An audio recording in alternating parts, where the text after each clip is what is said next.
नमस्कार दोस्तों। ईडी ने सोनिया गांधी और राहुल गांधी के खिलाफ चार्जशीट पेश कर दी है और मनी लॉन्ड्रिंग का आरोप है। अब इस आरोप और चार्जशीट के खिलाफ कांग्रेस पूरे देश में विरोध प्रदर्शन कर रही है। कल प्रदेश व्यापी प्रदर्शन हुए थे, आज जिला स्तर पर प्रदर्शन है और एक दिन बाद में ब्लॉक स्तर पर प्रदर्शन किए जाएंगे।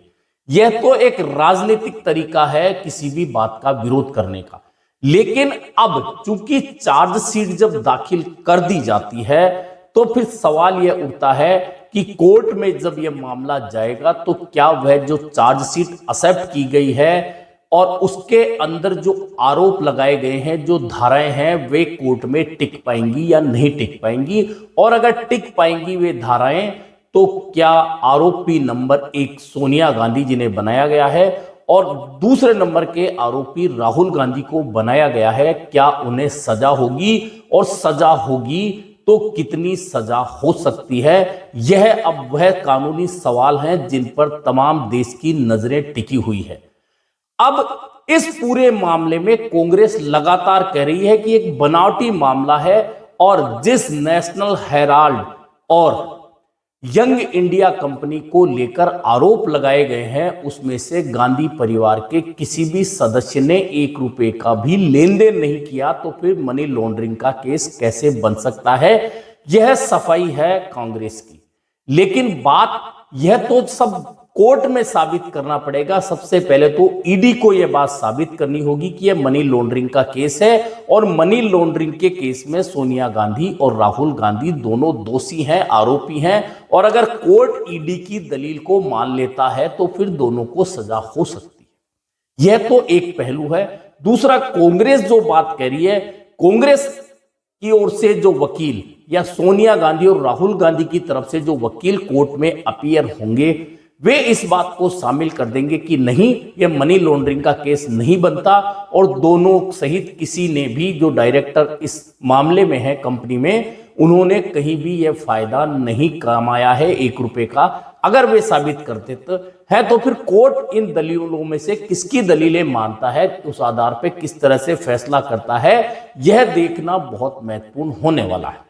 लेकिन सबसे पहले बात सजा की कि यदि इस तरह के मामले में क्या सजा हो सकती है और सजा हो सकती है तो वह कितनी सजा हो सकती है, यह बहुत महत्वपूर्ण मामला है। अगर इस मामले में कोर्ट तमाम दलीलें ईडी की मान लेता है तो फिर 3 से 7 साल की सजा हो सकती है।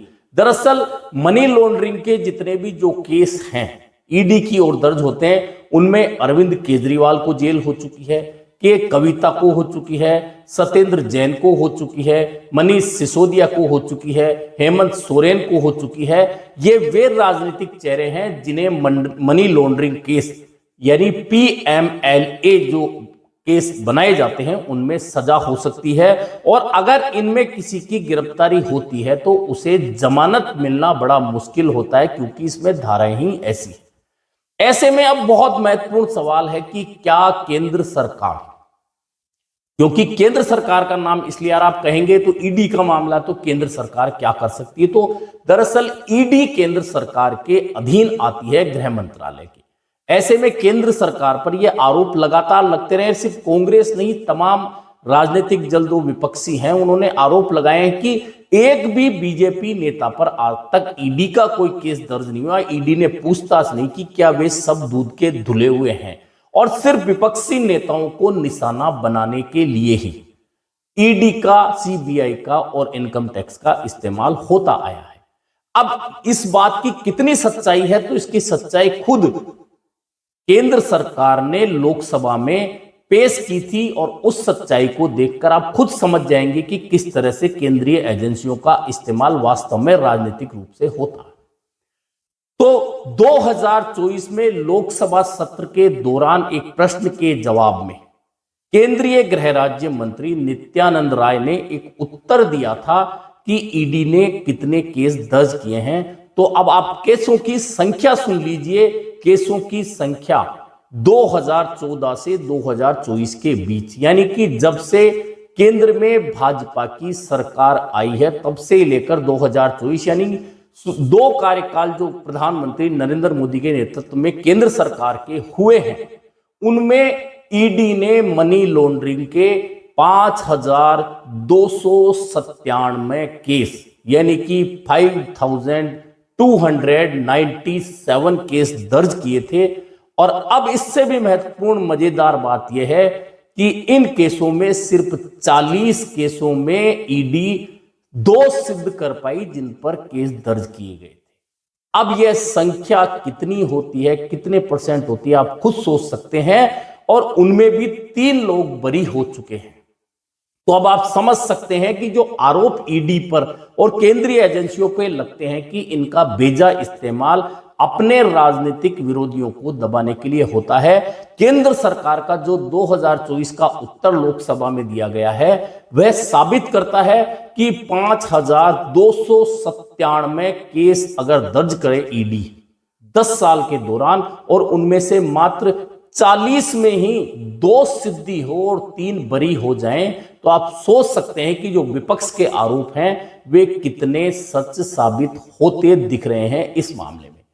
अब बात यह है कि यंग इंडिया और एसोसिएट जर्नल और नेशनल हेराल्ड का जो मामला है, अब कांग्रेस का तर्क है कि घाटे से उबारने के लिए लोगों के चंदे से इसमें पैसा जुटाया गया, यह कांग्रेस का कहना है। और इससे गांधी परिवार या एसोसिएट जर्नल या यंग इंडिया के किसी भी डायरेक्टर ने आर्थिक लाभ 1 रुपए का भी लेन देन का नहीं लिया किसी भी खाते के रूप में।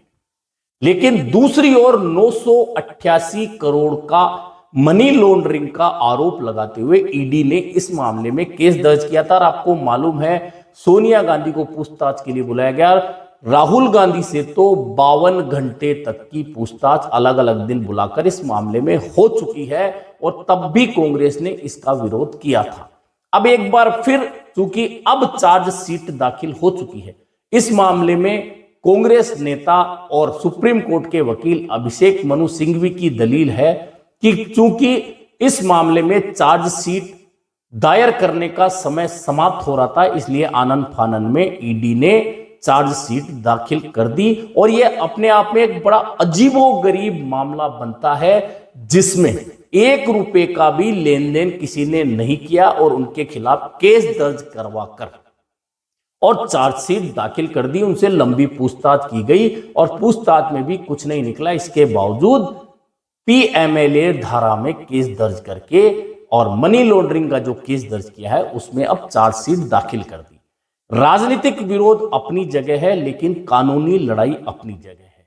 अब इस कानूनी लड़ाई में क्या ईडी इस बात को सिद्ध कर पाएगी कि आरोपी नंबर 1 जिसे बनाया गया है सोनिया गांधी, क्या उनका कोई व्यक्तिगत हित, क्या पैसों की हेराफेरी उनके जरिए हुई है? क्या आरोपी नंबर 2 राहुल गांधी की ओर से पैसों की हेराफेरी की गई है?